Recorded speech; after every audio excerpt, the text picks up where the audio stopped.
ক্ষণপ্রভা সম মুহু হাসে রত্ন সম্ভবা বিভা ঝলসি নয়নে।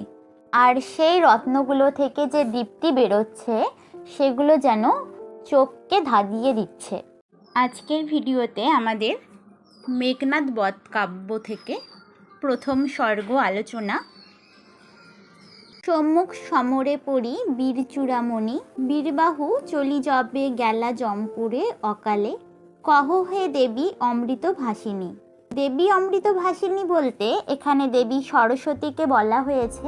সম্মুখ সমরে পড়ি অর্থাৎ সামনাসামনি যুদ্ধে, বীর চূড়ামণি বীরবাহু, বীরবাহু হচ্ছে রাবণের এক সন্তান। বীরবাহুকে বীরশ্রেষ্ঠ বলা হয়েছে, সে অকালে মারা গিয়েছে।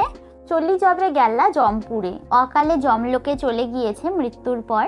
সেটি দেবী অমৃতভাসিনী দেবী সরস্বতীর কাছে জিজ্ঞেস করা হয়েছে, কোন বীর বরে বরি সেনাপতি পদ্মে, পাঠাইলা রণে পুন রক্ষকুলনিধি রাঘবাড়ি। দেবী সরস্বতীকে জিজ্ঞেস করা হয়েছে, রাক্ষস কুলপ্রধান রামচন্দ্রের শত্রু রাবণ কাকে সেনাপতি পদে বরণ করে যুদ্ধে পাঠালেন।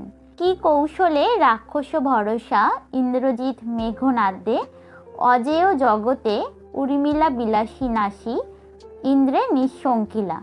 উর্মিলা বিলাসী, উর্মিলা হচ্ছে লক্ষণের স্ত্রী, অর্থাৎ উর্মিলা বিলাসী অর্থাৎ লক্ষণ বলেছে কি কৌশলে রাক্ষস ভরসা ইন্দ্রজিৎ মেঘনাদে, রাক্ষসদের ভরসা ইন্দ্রজিৎ মেঘনাদকে হত্যা করে উর্মিলার স্বামী লক্ষণ ইন্দ্রকে ভয়মুক্ত করলেন। মেঘনাদেরই আরেক নাম ইন্দ্রজিৎ। ইন্দ্রজিৎ হচ্ছে ইন্দ্রের শত্রু। লক্ষণ ইন্দ্রজিৎকে হত্যা করে ইন্দ্রকে ভয়মুক্ত করেছেন। বন্দি চরণারবিন্দ অতি মন্দমতি আমি, ডাকি আবার তোমায় শ্বেতভুজে ভারতী। শ্বেতভুজে ভারতী অর্থাৎ ভারতী হচ্ছে দেবী সরস্বতীর এক নাম। কবি বলেছেন, হে শ্বেতভুজা সরস্বতী, আমি তোমাকে তোমার চরণ বন্দনা করি, ডাকি আবার তোমায়, তোমাকে আবার ডাকছি। যেমতি মাত বসিলা আসিয়া বাল্মীকি রসনাই, পদ্ম আসনে যেন যবে খরতর স্বরে গহন কাননে, ক্রঞ্চ বধূ সহ ক্রঞ্চে নিষাদ বিধিলা, তেমতি দাসেরে আসি দয়া কর সতী। ক্রঞ্চের সাথে ক্রঞ্চিকে যখন নিষাদ অর্থাৎ ব্যাত যখন তীর দিয়ে হত্যা করেছিল, তখন তুমি যেমন বাল্মীকির জিহ্বায় এসেছিলে, তেমনি এসে তোমার এই দাসকেও দয়া করো। কে জানে মহিমা তব এ ভব মণ্ডলে, তোমার মহিমা ভব অর্থাৎ পৃথিবী, এই পৃথিবীতে কে বুঝতে পারে। নরাধম আছিল যে নরকুলে চৌর্যে রত, চুরি করা ছিল যে নরাধমের কাজ, হইল সে তোমার প্রসাদে মৃত্যুঞ্জয় যথা মৃত্যুঞ্জয় উমাপতি। তোমার আশীর্বাদে সে হলো মহাদেবের মতো মৃত্যুঞ্জয়। তব বরে চোর রত্নাকর কাব্য রত্নাকর কবি। এখানে বাল্মীকিরই কথা বলা হয়েছে। দেবী সরস্বতীকে বলেছেন, তোমারই আশীর্বাদে রত্নাকর যিনি একজন দস্যু চোর ছিলেন, তিনি এখন কাব্য রত্নের কবি হয়ে উঠেছেন। তোমার পরশে সুচন্দন বৃক্ষ শোভা বিষবৃক্ষ ধরে। তোমারই স্পর্শে দেবী সরস্বতীর স্পর্শে বিষবৃক্ষ হয়ে উঠেছে চন্দন বৃক্ষ। হাই মা, এ হেন পুণ্য আছে কি এ দাসে। কিন্তু মা, তোমার কৃপালাভের যোগ্যতা কি এ দাসের আছে। কিন্তু যে গো গুণহীন সন্তানের মাঝে মূঢ়মতি, জননীর স্নেহ তার প্রতি সমধিক। সন্তানদের মধ্যে যে সন্তান কোনো গুণ নেই, মূঢ় বুদ্ধি, জননী তাকেই সবচেয়ে বেশি দয়া করে। উড়ো তবে উড়ো দয়াময়ী বিশ্ব রবসে। তাই দেবী সরস্বতীকে বলেছেন বিশ্ব রস দিতে। গাইব মা বীর রসে ভাসি মহাগীত, উড়ি দাসে দেহ পদ ছায়া। দেবী যেমন বিশ্বকে পূর্ণ করেছেন, তেমনি কবিও বীর রসকে আশ্রয় করে লিখতে চান দেবীকে। তাই দেবীর আশীর্বাদ, দেবীর পদ ছায়া অর্থাৎ দেবীর পদে আশ্রয় চেয়েছেন। তুমিও আইস দেবী, তুমি মধু করি কল্পনা, কবির চিত্ত ফুলবর্ণ মধু লয়ে, রচ মধুচক্র গৌর জঞ্জাহে, আনন্দে করিবে পান সুধা নিরবধি। দেবীকে বলেছেন, কবির মন বাগানে নানা ফুল থেকে মধু নিয়ে রচনা করতে মৌচাক, যার অমৃত বাংলার লোক চিরকাল পান করবে। কনক আসনে বসে দশানন বলি, হেমকূট হৈমশিরে শৃঙ্গ বড় যথা তেজপুঞ্জ। শক্তিশালী দশানন, যিনি সোনার সিংহাসনে বসে আছেন, তার সাথে হেমকূট পাহাড়ের সোনালী চূড়ার তুলনা করা হয়েছে। শত শত পাত্র মিত্র আদি সভাসদ নতভাবে বসে চারদিকে রাবণের সভাসদরা বসে আছে। ভূতলে অতুল সভা স্ফটিকে গঠিত, তাহে শোভে রত্নরাজি মানস সরসে, সরস কমলকুল বিকশিত যথা। এখানে রাবণের সভার বর্ণনা করা হয়েছে। রাবণের সভা স্ফটিকে নির্মিত, তাতে নানা রকম রত্ন শোভিত রয়েছে। সেগুলো যেন এক একটি মানস সরোবরে ফুটিত পদ্মফুল। শ্বেত রক্ত নীলোপিত স্তম্ভ সারি সারি, সাদা লাল নীল হলুদ বিভিন্ন রঙের সারি সারি স্তম্ভ, ধরে উচ্চ স্বর্ণ ছাদ, ফণীন্দ্র যেমতি বিস্তারী অযুত ফনা ধরেন আদরে ধরারে। বাসুকি নাগ যেমন তার ফনা দিয়ে পৃথিবীকে আচ্ছাদিত করে রাখে, রাবণের সোনার ছাদটিও সেভাবে রাবণের সভাকে আচ্ছাদিত করে রেখেছে। ঝুলিছে ঝুলি ঝালরে মুকুতা পদ্মরাগ, মরকত হীরা যথা ঝোলে, খচিত মুকুলে ফুলে পল্লবের মালা ব্রত লয়ে। ঝালরে বসানো বিভিন্ন রকমের রত্ন, মুক্তা, পদ্মরাগ, মরকত, হীরা চকচক করছে। সেগুলো যেন পূজাগৃহে মুকুল ফুল সহ পাতার মালা ঝোলে, ঠিক সেরকমই। বেঙ্গলি উইথ তমা চ্যানেলে আপনাদের সবাইকে স্বাগত জানাচ্ছি।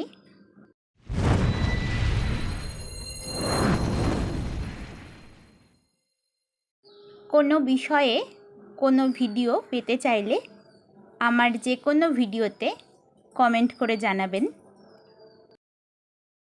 ক্ষণপ্রভা সম মুহু হাসে রত্ন সম্ভবা বিভা ঝলসি নয়নে।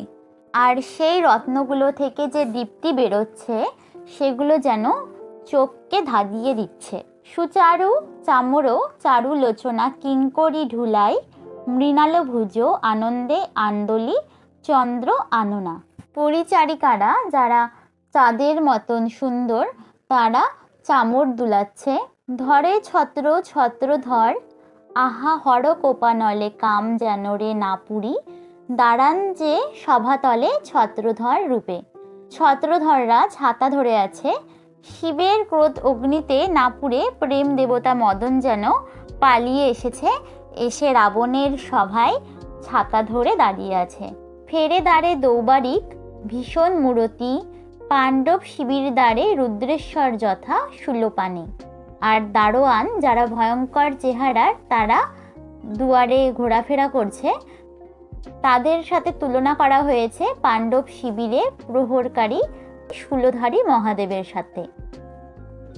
মন্দে মন্দে বহে গন্ধে বহি অনন্ত বসন্ত বায়ু, রঙ্গে সঙ্গে আনি কাকলি লহরী মরি। বসন্তের বাতাস সুন্দর গন্ধ নিয়ে ধীরে ধীরে বয়ে আসছে, তাতে পাখিদের নানা রকম আওয়াজ ভেসে আসছে। মনোহর যথা বাঁশরী সরলহরী গোকুল বিপিনে। সে আওয়াজ যেন গোকুলের বাগানে কৃষ্ণের বংশীর আওয়াজ। কি ছাড়ো ইহার কাছে হে দানবপতিময়, মণিময় সভা ইন্দ্রপ্রস্থে যাহা স্বহস্তে গড়িয়া তুমি তুষিতে পৌরবে। দানবপতি ময়কে বলা হয়েছে, তুমি স্বহস্তে ইন্দ্রপ্রস্থে পাণ্ডবদের খুশি করার জন্যই কি মণিময় সভা নির্মাণ করেছিলে?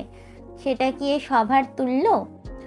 এ হেন সভায় বসে রক্ষকুলপতি বাক্যহীন পুত্র শোকে ঝড়ো ঝড়ো ঝরে অবিরল অশ্রুধারা, তৃতীয়া বসনে যথা তরু তীক্ষ্ণ স্বর সরস্ব শরীরে বাজিলে কাঁদে নীরবে।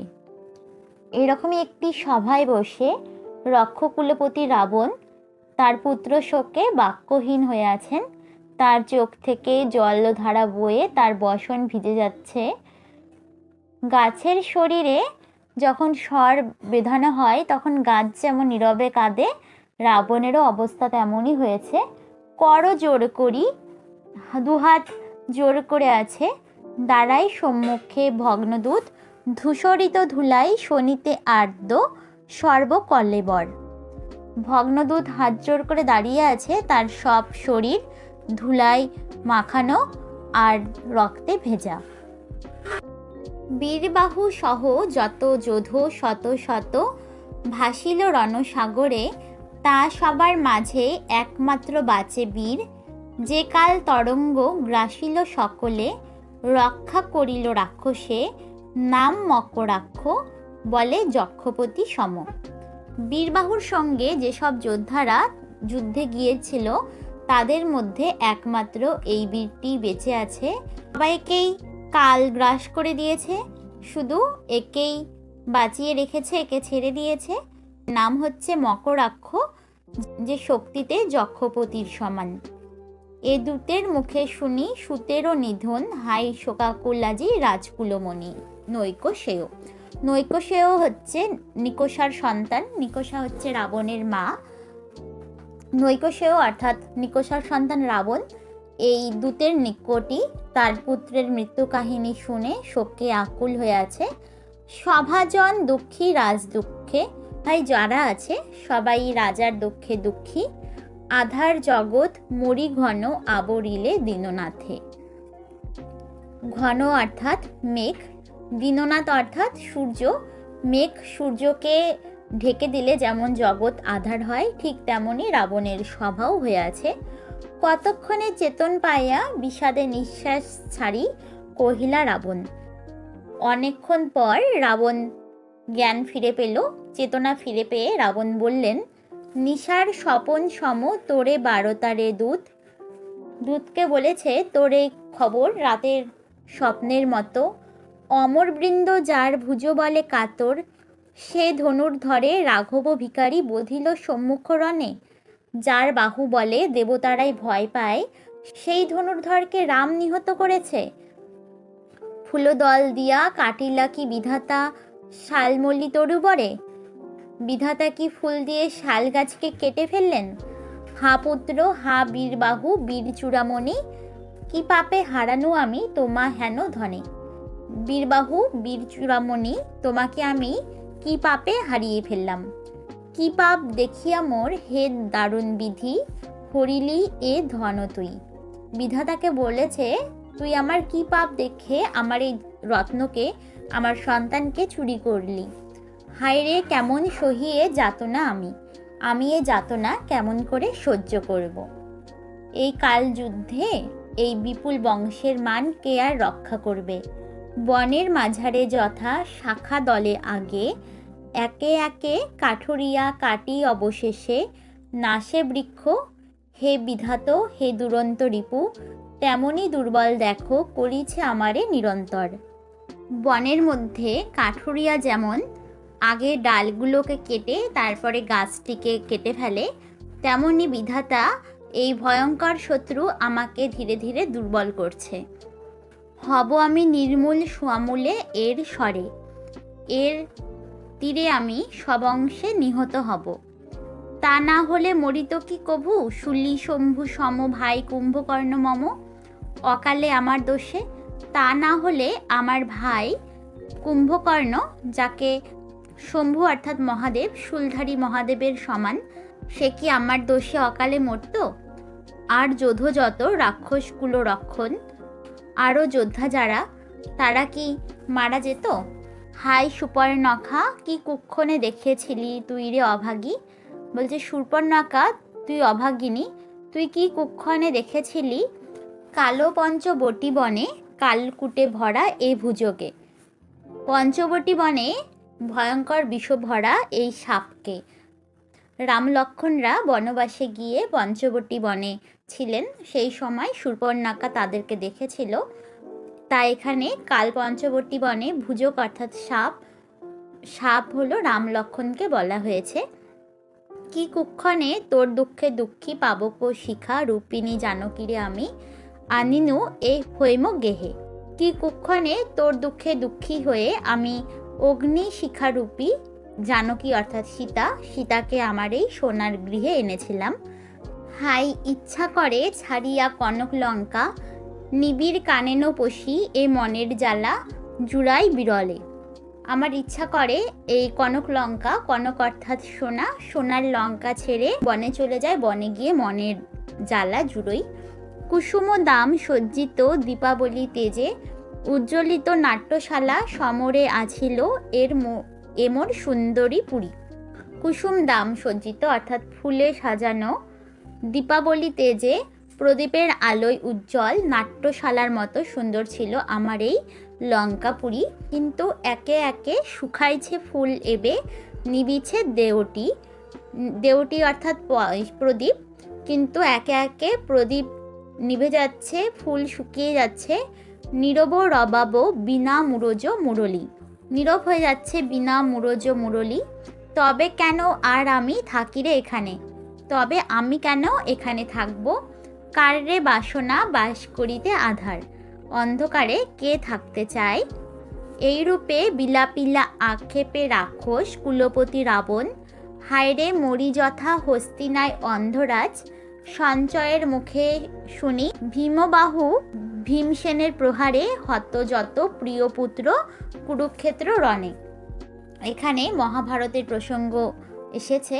এইভাবে রাক্ষস রাজা রাবণ আক্ষেপের সাথে বিলাপ করলেন, যেমন করে কুরুক্ষেত্রে ভীমদের আঘাতে প্রিয়পুত্র নিধনের সংবাদ অন্ধরাজা ধৃতরাষ্ট্র সঞ্জয়ের কাছে শুনে বিলাপ করেছিল, সেই একইভাবে রাবণও বিলাপ করেছেন। তবে মন্ত্রী সারণ সচিব শ্রেষ্ঠ বুধ, কৃতাঞ্জলি পুটে উঠি কহিতে লাগিলা নতভাবে। হে রাজন ভুবন বিখ্যাত রাক্ষস কুলশেখর, ক্ষময়ে দাসেরে। তখন মন্ত্রী সারণ, যিনি মন্ত্রী শ্রেষ্ঠ বুধের মতন, হাত জোর করে রাবণকে বললেন, হে পৃথিবী বিখ্যাত রাজা রাবণ, এ দাসকে ক্ষমা করো। হেন সাধ্য কার আছে বুঝাই তোমারে জগতে, এ পৃথিবীতে কার সাধ্য আছে যে তোমাকে বোঝাবে। ভাবি প্রভু দেখো কিন্তু মনে, অভ্রভেদী চূড়া যদি যায় গুড়া হয়ে বজ্র আঘাতে, কভু নহে ভূদর অধীর সে পীড়নে। কখনো যদি আকাশ ভেদ করে চূড়া যদি বজ্রাঘাতে গুঁড়ো হয়ে যায়, পাহাড় তো সে পীড়নেও চঞ্চল হয় না। বিশেষত এ ভবমণ্ডল মায়াময়, বৃথা এর দুঃখ সুখ যত। এই পৃথিবী মায়াময়, এখানে সুখ দুঃখ করা অর্থহীন। মোহের ছলনে ভুলে অজ্ঞান যে জন, আর যারা অজ্ঞান তারাই মোহের ছলনায় ভুলে এমনটা করে। উত্তর করিলা তবে লঙ্কা অধিপতি, লঙ্কা অধিপতি রাবণ উত্তর দিলেন, যা কহিলে সত্য ওহে অমাত্য প্রধান সারণ। মন্ত্রী প্রধান সারণ, তুমি যা বললে সবই সত্য। জানি হে আমি এ ভবমণ্ডল মায়াময়, আমি জানি এ পৃথিবী মায়াময়। বৃথা এর দুঃখ সুখ যত, এর সুখ দুঃখ সবই বৃথা। কিন্তু জেনে শুনে তবু কাঁদে পরাণ অবোধ, তবুও জেনে শুনে এ প্রাণ কেঁদে ওঠে। হৃদয় বৃন্তে ফুটে যে কুসুম, তাহারে ছিঁড়িলে কাল বিকল হৃদয় ডোবে শোক সাগরে। মৃণাল যথা জলে জবে, কুবলয় ধন লয় কেহ হরি।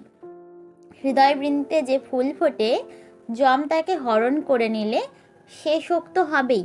যেমন পদ্মকে ছিঁড়ে দিলে মৃণাল ডুবে যায় জলের অতলে। মৃণাল অর্থাৎ পদ্মের যে ডাঁটিটা, পদ্ম ফুলের যে ডাঁটিটা, সেটি হলে ডুবে যায় জলের মধ্যে পদ্মকে ছিঁড়ে নিলে।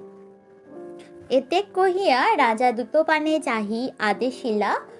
এসব বলে রাজাদের দিকে দেখলেন।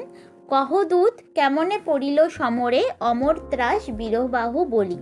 দূতের দিকে চেয়ে বললেন, বলো দূত আমার বীরবাহু কেমন করে পড়ে গেল। প্রণম্যী রাজেন্দ্র পদে করযুগ জুড়ি, আরম্বিলা ভগ্নদূত। ভগ্নদূত যিনি হলেন সেই বীরবাহুর যুদ্ধে যে মারা গিয়েছে, সেই যুদ্ধের একমাত্র সাক্ষী, সে হাত জোর করে বলা শুরু করলো, হায় লঙ্কাপতি কেমনে কহিব আমি অপূর্ব কাহিনী। রাবণ, আমি তোমাকে সে কাহিনী কিভাবে বলবো, কেমনে বর্ণিব আমি বীরবাহুর বীরতা। বীরবাহুর যে বীরত্ব সেটা আমি কিভাবে বর্ণনা করব।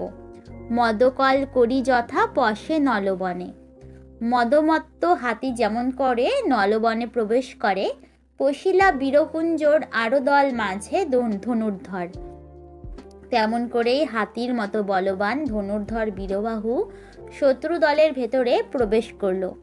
এখনো কাঁপে হিয়া মম থরথরি, আমার হৃদয় এখনো থরথর করে কেঁপে উঠছে শরীরে সে ভৈরব হুঙ্কারে, সেই হুঙ্কার স্মরণ করে।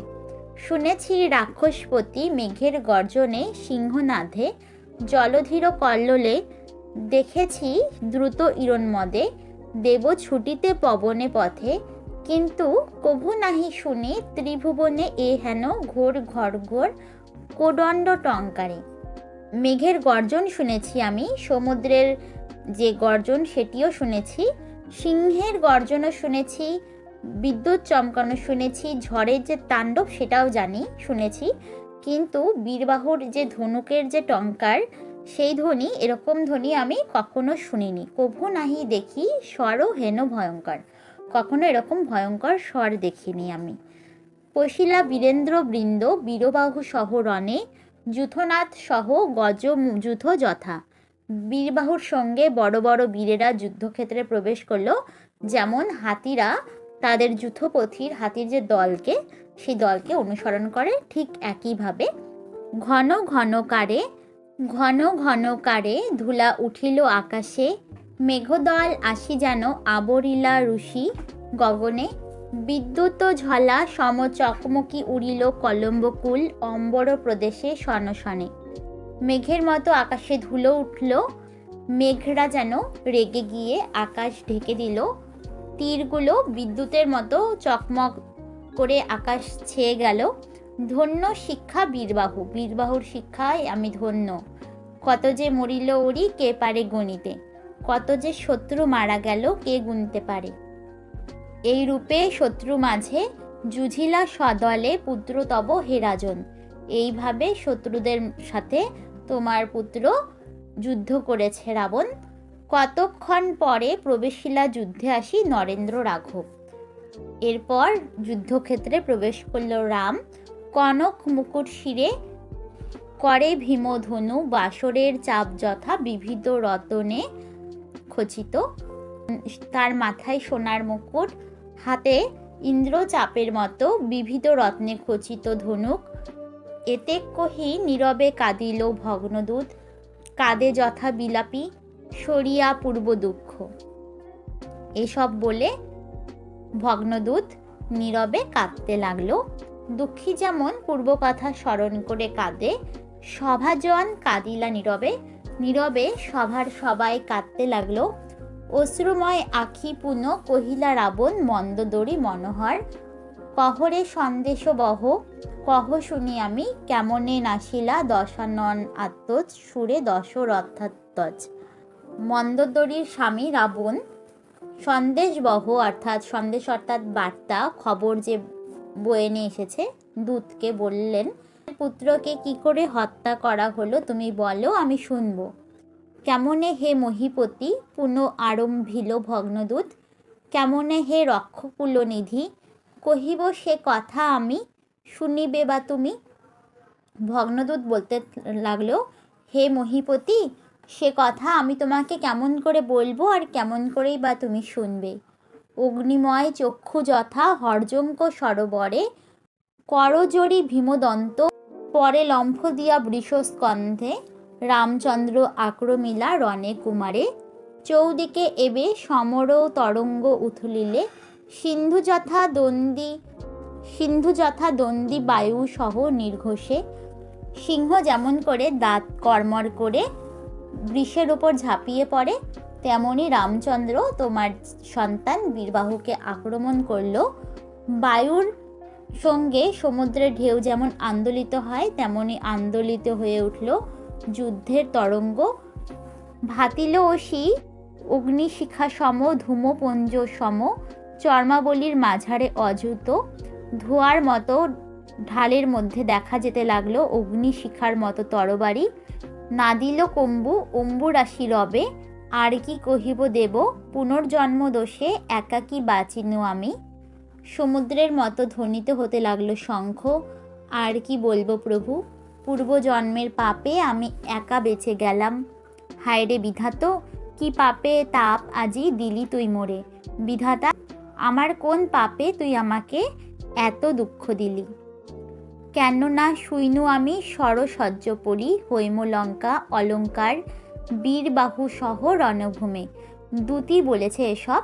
দূত বলেছে স্বর্ণলঙ্কায় আমি বীরবাহুর সহযোদ্ধা হয়ে কেন সরসজ্জায় শুতে পারলাম না। দূত কেন মারা গেল না সেখানে, কেন তাকে এই দুঃখ সইতে হচ্ছে, বীরবাহু হত্যার যে দুঃখ। কিন্তু নহি নিজ দোষে দোষী, কিন্তু আমি নিজের দোষে দোষী নয়। ক্ষত বক্ষস্থল মম দেখো নৃপমণি রিপু প্রহরণে পৃষ্ঠে নাহি অস্ত্র লেখা। দেখো রাজা, শত্রুর আঘাতে আমার বক্ষস্থল ক্ষত, পিঠে কোনো অস্ত্র চিহ্ন নেই। এতে কহিয়া স্তব্ধ হইল রাক্ষস মনস্তাপে। এসব শুনে মনের দুঃখে রাক্ষস ভগ্নদূত চুপ হইল। লঙ্কাপতি হরষে বিষাদে কহিলা, সাবাসী দূত, তোর কথা শুনি কোন বিরহিয়া নাহি চাহেরে পশিতে সংগ্রামে। তখন রাবণ বলল, সাবাস দূত, তোর বর্ণনা শুনে আমার হৃদয় যুদ্ধে প্রবেশ করতে চায়। ডমরুর ধ্বনি শুনি কালো ফণি কভু কি অলসভাবে নিবাসে বিবরে। ডমরুর ধ্বনি শুনে সাপ কি কখনো গর্তে থাকতে পারে। ধন্য লঙ্কা বীরপুত্র ধাত্রী, এরকম বীরপুত্রকে জন্ম দেওয়ার জন্য লঙ্কা ধন্য। চলো সবে, চলো যাই দেখি ওহে সভাসদ জন, কেমনে পড়েছে রণে বীরচূড়ামণি বীরবাহু। চলো দেখি জুড়াই নয়নে। কিভাবে পড়ে আছে, চলো আমরা সবাই গিয়ে দেখি আমাদের সন্তান বীরবাহু যুদ্ধ ক্ষেত্রে কিভাবে পড়ে আছে, তাকে দেখে আমাদের চোখ জুড়িয়ে নিই। উঠিলা রাক্ষসপতি প্রাসাদ শিখরে, কনক উদয় অজলে দিনমণি যেন অংশুমালী। রাক্ষস রাজা রাবণ প্রাসাদ শিখরে উঠলেন যেন সূর্য উদয় হয়েছে সেভাবে। চারিদিকে শোভিল কাঞ্চন সৌধ কিরীটিনী লঙ্কা, মনোহরা পুরী হেমহর্ম সারি সারি পুষ্পবন মাঝে। চারদিকে কিরীটের মতো সোনার সৌধ ধারণকারী লঙ্কাপুরী, পুষ্পবনের মধ্যে সারি সারি সোনার অট্টালিকা, কমল আলোয় সর উৎসে রজত ছটা, তরুরাজি কুলকুল ফুলকুল চক্ষু বিনোদন যুবতী যৌবন যথা, হীরা চূড়াশির দেবগৃহ নানা রাগে রঞ্জিত বিপণী, বিবিধ রতনপূর্ণ এ জগৎ যেন আনিয়া বিবিধ ধন। পূজার বিধানে রেখেছে রে চারুলঙ্কে তোর পদতলে, জগত বাসনা তুই সুখেরও সদন। পুষ্পবনের মধ্যে পদ্ম ফোটা দিঘি, রূপলি ঝর্ণা বৃক্ষ, যুবতীর যৌবনের মতো পুষ্প, চূড়ায় হীরা বসানো মন্দির, নানা রঙে রাঙানো নানা রত্নে পূর্ণ দোকান। এ জগৎ যেন পুজোর জন্য নানা রকম সম্পদ এনে সবই এই লঙ্কার কাছে রেখেছে। লঙ্কা সারা জগতের বাসনার রূপে সুখের আবাস যেন। দেখিলা রাক্ষস ঈশ্বর উন্নত প্রাচীর, অটল অচল যথা তাহার উপরে, বীরমদে মত্ত ফেরে অস্ত্রীদল যথা শূলধরি যথা শৃঙ্গধর পরিসিংহ। রাক্ষস রাজা রাবণ দেখলেন অটল পাহাড়ের মতো লঙ্কার উন্নত প্রাচীর, তার উপরে সশস্ত্র প্রহরীরা বীর মদে ঘোরাফেরা করছে, সিংহ যেমন পাহাড়ের ওপরে ঘোরে। চারি সিংহ দ্বার রুদ্ধ এবে হেরিলা বৈদেহী হর, তথা জাগে রথ রথী গজ অশ্ব পদাতিক অগণ্য। তারপর চার সিংহ দুয়ারের দরজা বন্ধ, সেদিকে তাকিয়ে দেখলেন সীতাহরণকারী রাবণ। দেখলেন অগণ্য রথ রথী হাতি ঘোড়া ও পদাতিক সৈন্যরা দুয়ারগুলো পাহারা দিচ্ছে। দেখিলা রাজা নগর বাহিরে রিপুবৃন্দ বালিবৃন্দ, সিন্ধু তীরে যথা নক্ষত্র মণ্ডল কিংবা আকাশ মণ্ডলে। রাজা দেখলেন নগরের বাইরে বিপুল শত্রুদল, যারা সমুদ্রের বালির মতো কিংবা আকাশের তারার মতো সংখ্যায় অগণ্য। থানা দিয়া পূর্ব দ্বারে দুর্বার সংগ্রামে বসিয়াছে বীরনীল, দক্ষিণ দুয়ারে অঙ্গদ করভ সম নব বলে বলি, কিংবা বিষধর জবে বিচিত্র কঞ্চুক, ভূষিত হিমান্তে অহি ভ্রমে ঊর্ধ্ব ফনা, ত্রিশূল সদৃশ্য জিহ্বা লুলি অবলেপে। পূর্বদ্বারে পাহারা দিচ্ছে যুদ্ধে দুর্বার বীর নীল, দক্ষিণ দুয়ারে হাতির মতো বলশালী অঙ্গদ, সে যেন শীতের শেষে ত্রিশূলের মতো সকলকে জিভ বের করে ফেরা ঊর্ধ্বফনা সাপ।